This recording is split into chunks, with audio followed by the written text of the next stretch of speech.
All praises are due to Allah, Lord of the universes. All praises are due to Allah who created our father Adam alayhi salam from water and clay. All praises are due to Allah who has created mankind in ahsani taqweem, in the most perfect form. All praises are due to Allah who has raised us from the nation of His beloved Habibullah Sayyidina Muhammad alayhi salatu wasalam. And may all peace and blessings be upon the Sultan of creation, the Prophet of mercy, the guide to goodness, the intercessor for the sinners, the master of the first and the last, Sayyidina Muhammad alayhi salatu wasalam, and upon his noble family and blessed companions, especially upon the four Khulafa Rashidin, Hazrat Abu Bakr Siddiq, Hazrat Umar Faruq, Hazrat Usman al-Ghani, Hazrat Ali al-Murtaza, and all those who follow them until the last day. Ya ayyuhal mu'minun, O believers, welcome to you on this holy day of Jummah, the last Jummah of the month of Shawwal.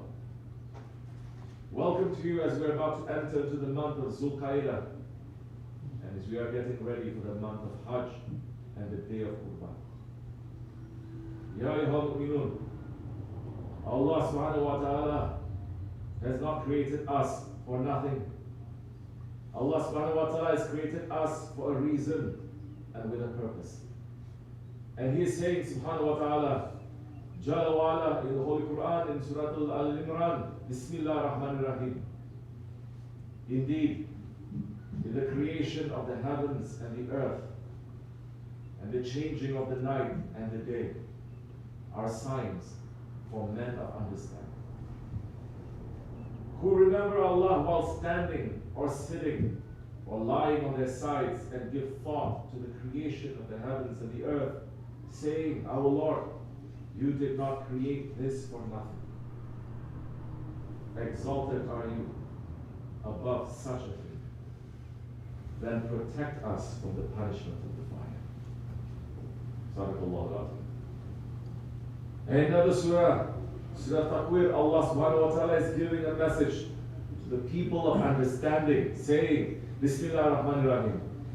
When the sun, with its spacious light, is folded up, when the stars fall, losing their glimmer, when the mountains vanish like a mirage, when the she-camels, 10 months pregnant, are left untended, when the wild beasts are herded together, when the oceans boil over with a swell, when the souls are sorted out, when the little girl who was buried alive is questioned for what crime she was killed, when the scrolls are laid open, when the world on high is unveiled, when the blazing fire is kindled to fierce heat, and when the garden is brought near,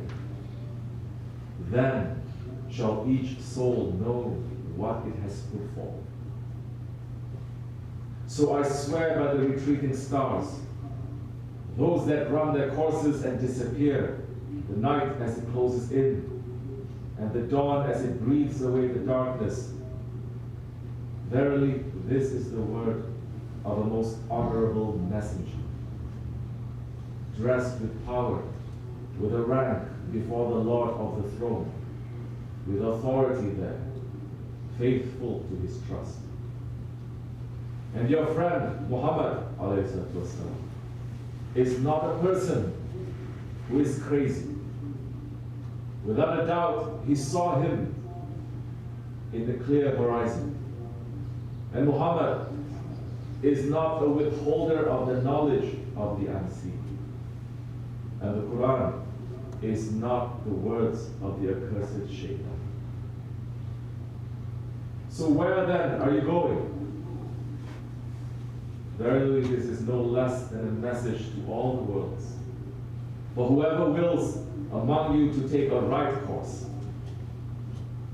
and you do not will, except what Allah wills. Lord of the worlds. Sadaqallahu al-Azim. O believers, Allah subhanahu wa ta'ala in the surah is giving a description of the end of times and of the oncoming of the day of judgment. And He is giving these signs and descriptions as a warning to the children of Adam. And after giving this warning and after confirming the message of the Holy Prophet ﷺ, and after praising him, Allah subhanahu wa ta'ala asked us a very, very simple question. Where then are you going? It is a very simple question. But it is a very big question. And it is a question that every human being that has ever lived on the face of the earth who really sits and contemplates has to ask himself, where then are you going? And for us to answer that question and know where we are going, we have to look first at where we are. What we are supposed to do, where. Believers, where we are, it is not only where we are physically in the world. It is also where we are in time. And without a doubt, we are in the Akhir Zaman. We are in the age of tyranny. We are in the second Jahil, the second period of ignorance. So what is it that we must be busy with in this end of times? What must the one who is looking for safety and the pleasure of his Lord do in this end of times? If we look at the Muslim world, if we look at 21st century Muslims, we find that majority do not know the answer to this question. Yes, because we find that we do not know where we are going. Because as our Shaykh is saying, Muslims today, we have lost our compass. There are some from the Muslims who say, in this end of time, we must completely disappear. We must hide our Islam. We must blend in and be in identity with the unbelievers. If we do that, then people will accept us. And we will live in peace. And we'll be able to participate in dunya and relax. If the people want to accept homosexuality, we will also accept. If the people want to accept adultery and all the wrong actions, we will also accept it. If the people want to break every law of Allah, then we will accept it. This is a very dangerous game that we are playing in front of Allah subhanahu wa ta'ala, because the believer, he must stand for truth. And if he cannot stand for truth through his hand or his tongue, at the very least his heart must stand up for the truth.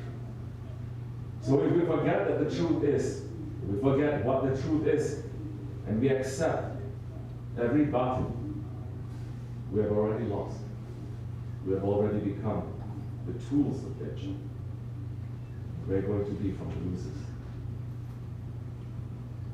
And on the other side, there are those who say everyone in this world is evil. Nobody in this world is on Tawheed. The Muslims are not on Tawheed. They're not believing Allah properly and sincerely. The non-Muslims are not on Tawheed. So, they are all not on Tawheed except for themselves, so we must kill all of them. They adopt the twisted ideology of the heretics of Islam, like the Kharijis and Ibn Taymiyyah and Abdul Wahab, and say that those who commit any disobedience, those who commit any wrong, they are wajib al-qatl, that they must be killed. It is obligation for them to be killed. And so they go around killing. And they say through this killing, through this terrorism, through this cruelty, we are standing up for the truth. And we are fulfilling the mission of the Prophet. They are the misguided ones. They are not only misguided, they are evil. The Holy Prophet ﷺ said in his Hujjat al-Wada, in his farewell sermon, do not go back to disbelief after me by cutting the necks of one another. So we find that these are the paths that today's Muslims, majority of people, that is where they are going. And one in reality is supporting the other. Without one, the other is not going to survive. And the direction that they are heading, it is not the direction that is given to us by the Holy Prophet. What is the order of the Prophet for the end of times? Our Shaykh, Sa'id al-Sayyid, Shaykh al-Mutarrim al-Tabrisi, Ya Rabbani, Hadithullah Hasir, is telling us, saying, this world is reaching to the end, and we are the nation that's reaching completely to the end of the time of this world. Alhamdulillah. Holy Prophet ﷺ is saying Islam began very strange and is going to end strange. And he says that his blessings and his rahmat, mercy to those ones that are reaching to Ahizah. And they're going to be strange among the people. He says, keep that way, don't drop it. If you do, you will drop your faith. The world population of Islam is reaching up to 2 billion. But the ones that are walking, trying to walk the footsteps of the Holy Prophet, not only the Prophet, but the Sahaba Kiram, the companions of the Prophet, the most important. Everyone is claiming, saying, we're following the Prophet. How are you following the Prophet, if you are not following the footsteps of the companions of the Prophet? The companions of the Prophet were the ones who were following the Prophet. Our Shaykh's words, like the Prophet's words, are clear and they are precise. What is he teaching us? He's teaching us that in this Akhir Zaman, in this second Jahiliyyah, for us to live properly, we must look at the way that the Holy Prophet and his Sahaba Kiram lived in the first Jahiliyyah, in the first age of ignorance. What were the companions busy with? They were busy with changing their egos and falling into complete submission and obedience to the Prophet. They were busy with what the Prophet was busy with. And what was the Fahri Kainat, Muhammad Mustafa busy with? Was he busy with teaching classroom knowledge? Was he busy with trying to fit into society? Was he busy with pleasing the unbelievers around him?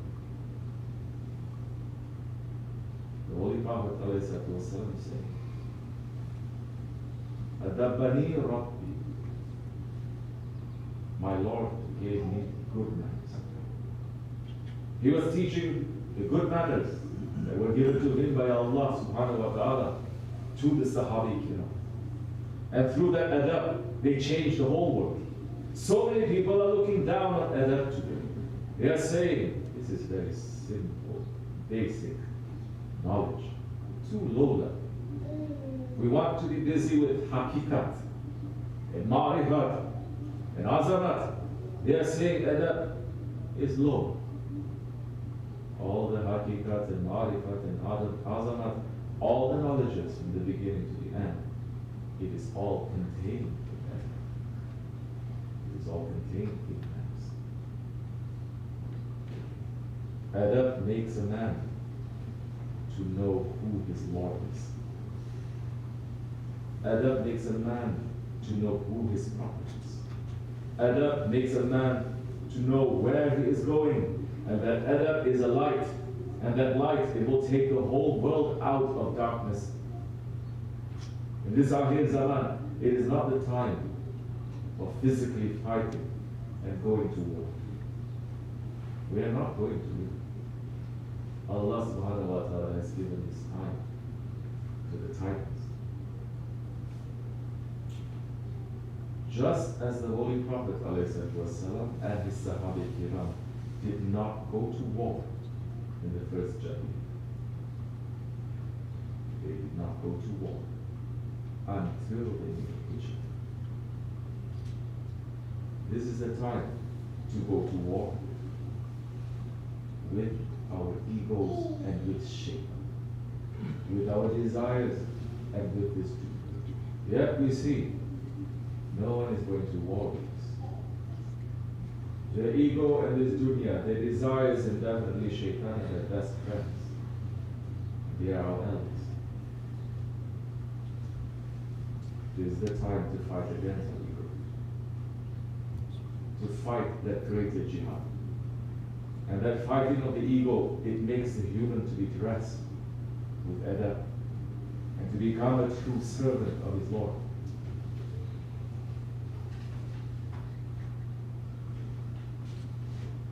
We are living in America. Alhamdulillah, through our Sheikh's blessings.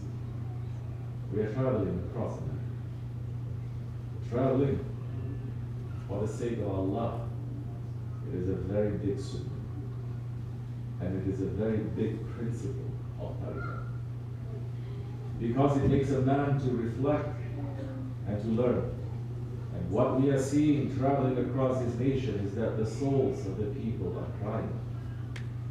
And their souls, they are desperate for the light of the Holy Prophet ﷺ and the light of the awliya Allah. When they see anyone who is carrying that light, who is coming with that adab, you see that the spirits, they're finally, they are in peace. Not to preach, not to hand out pamphlets, not to give lectures, definitely not to have conferences, but to have that adab, to be carrying that light. That is enough to pull people's hearts out of the darkness, to spread that word. It is a very big work of the Ahizah. And it is the work of our Shaykh. It is the work that is given to our Shaykh by our grand Shaykh, Sultan al-Dunya. Shaykh Maulana Muhammad Nazim Adil al-Makani said to our Shaykh, Sahib al-Sayyid, the service that you do is beautiful. With the blessings of your holy ancestors, continue that service. Bringing a person to Islam, Iman, Tariqat, is more valuable and rewarding than acquiring all of America in your hands. Continue. Do not look at what people say. May you have no business with gossip. You are with permission. Look at your job. If someone interferes, then I will interfere. I have given you the permission. Gather as much as you can gather. In the words of Sultan earlier speaks the truth. So what is the work of Sahib al-Saif? That is the work of Sahib. For us, where then are we going? Are we being part of that work? Are we letting our ego to overtake us? Or are we being lazy, saying somebody else can do it? Or are we being lazy, saying, I'm just going to be busy with myself, making zikr, my family, and not try to reach out? I have to take care of my family, my house, my bank account. I have to live my personal, selfish life. That is not the way of our Shaykh.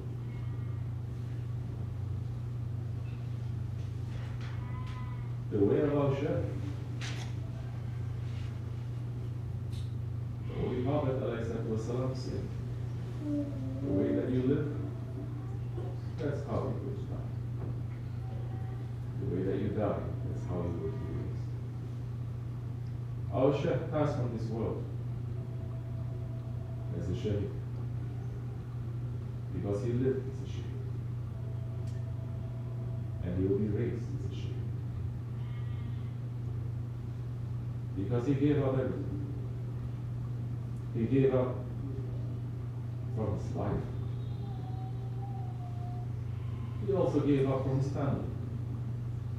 He also gave up from his relations. He gave up from the things that he loved and the people that he loved. so many betrayed him anyway. His life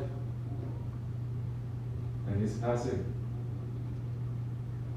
is only to witness Allah subhanahu wa ta'ala. Because only with a sacrifice